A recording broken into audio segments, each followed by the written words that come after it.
Testament, on parle du prophète Élie qui était emporté au ciel sur un chariot de feu, l'Assomption d'Élie. Qu'est-ce qu'on dit de Mahomet? Au dos du roc, il a été porté au ciel sur la jument Bourak. Donc on parle aussi de l'Assomption ou de l'ascension de Mahomet. Qu'est-ce qu'on veut dire avec ça? On veut dire qu'on est en présence de personnes qui sont proches de Dieu et qui sont tellement proches de Dieu que dans leur vie, il y a comme un désir très profond de retourner à Dieu. Même Saint Paul dit « Libère-moi de ce corps de misère ». Il aspire même à retourner en Dieu. C'est un peu le désir de chacun aussi. On sait que notre vie n'est pas simplement pour faire du commerce, faire des choses, faire même des caravanes bibliques, c'est que nous sommes en route vers Dieu. Et alors, quand on parle de Marie, cette femme-là qui était tellement proche de Dieu, bien aussi on a, comme nous tous, retourné vers Dieu. Et le lieu où nous sommes ici, c'est le lieu qu'on appelle de la dormition. Marie, comme toute femme, est décédée. Il y a 3 lieux où l'on rappelle même le décès de Marie. Il y a ici ce qu'on appelle la dormition, où vous avez ce gisant qu'on appelle, qui rappelle donc Marie qui s'endort. On dit ça d'ailleurs, quelqu'un qui meurt, il s'endort. Il s'endort dans le Seigneur. Disons ça comme ça.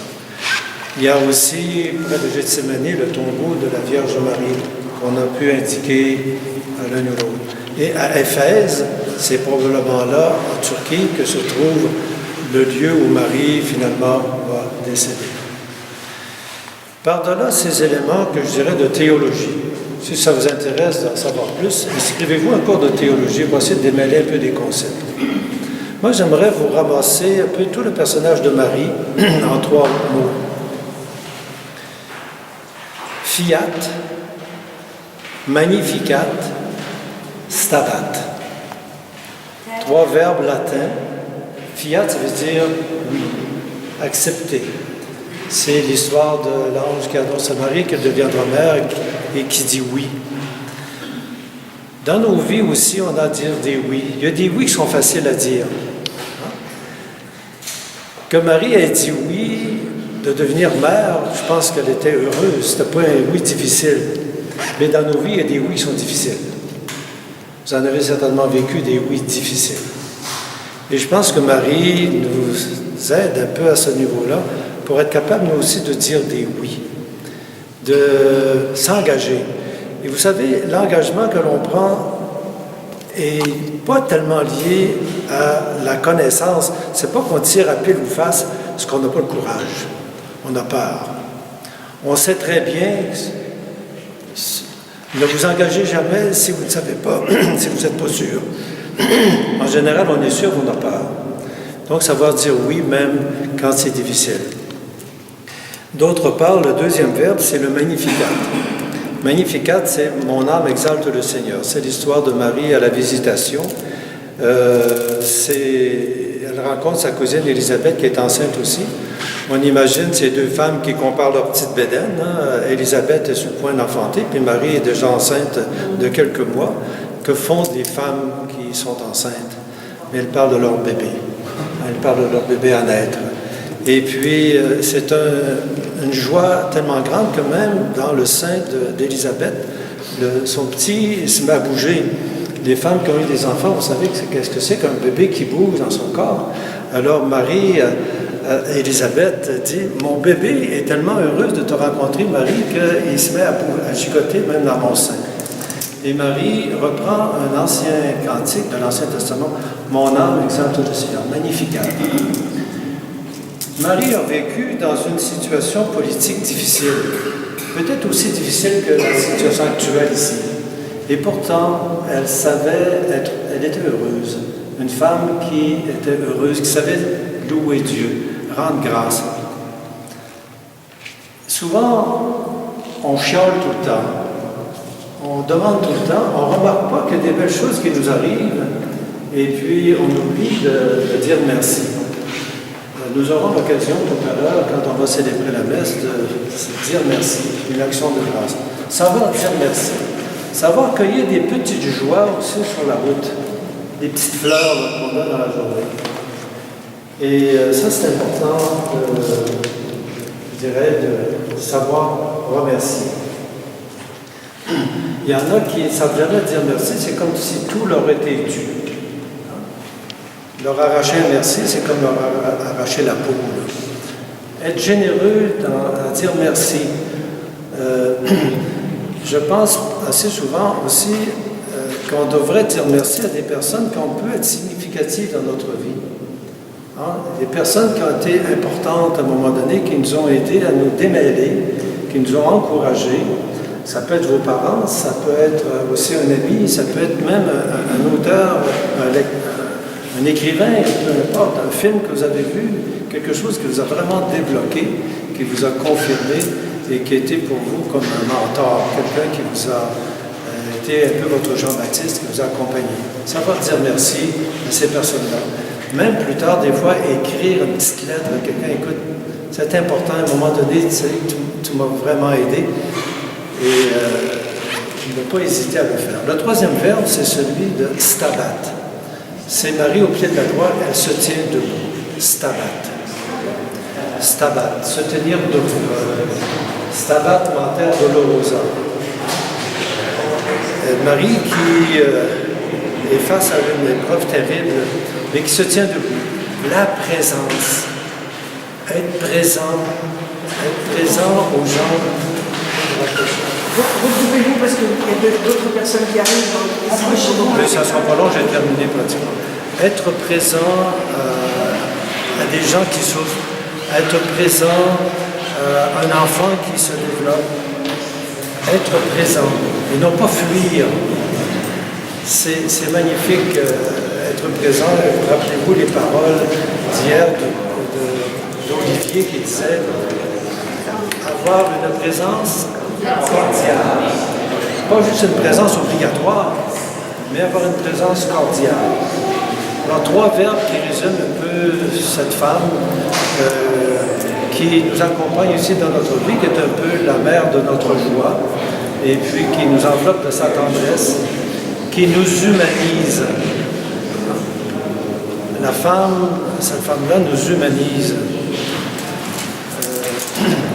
J'aurais bien des choses à vous dire là-dessus au niveau de la pastorale. Par exemple, comment la présence de la femme dans la pastorale est importante. J'avais vécu à un moment donné dans une grotte au désert de Judée, et puis il y avait un berger qui avait son troupeau qui était complètement fou. Il s'en allait dans tous les sens, le berger hurlait, criait, il lançait des roches, et puis il s'est assis sur le rocher, s'est m'abroyé, pour ainsi dire. Son troupeau était parti dans toutes les directions, incapable de le rassembler. Tout d'un coup, arrive dans le wadi une jeune fille montée sur un âne. Était-ce la fille du berger? Je ne sais pas. Elle descend de son âne, et puis elle commence à rassembler tous les moutons, comme par magie. Et elle reconstitue tout le troupeau. Et le pasteur était tout étonné de voir que son troupeau était rassemblé. Une fois que c'était rassemblé, elle est repartie sur son âne. L'importance de la femme en pastorale. Il y a beaucoup de femmes parmi vous qui sont impliquées en pastorale. Votre présence est essentielle. On aura peut-être un chant là-haut. Là-haut aussi.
signalé René dans le lieu ici, vous pourrez voir, c'est écrit en grec Agios, Agios, Agios. Ça veut dire Saint, Saint, Saint. C'est le texte de la vision du prophète Isaïe quand il s'est présenté devant Dieu, puis il dit, mais je suis un homme aux lèvres impures. Et alors un ange a purifié les lèvres, et puis il y avait cet ange qui disait Saint, Saint, Saint. J'aimerais simplement reprendre le Sanctus que nous avons un petit peu, on a chanté hier, qu'on va reprendre tout à l'heure sur la mélodie de Schubert. Sanctus, Sanctus, Sanctus, Dominus Deus. Je le chante une fois. Sanctus, Sanctus, Sanctus.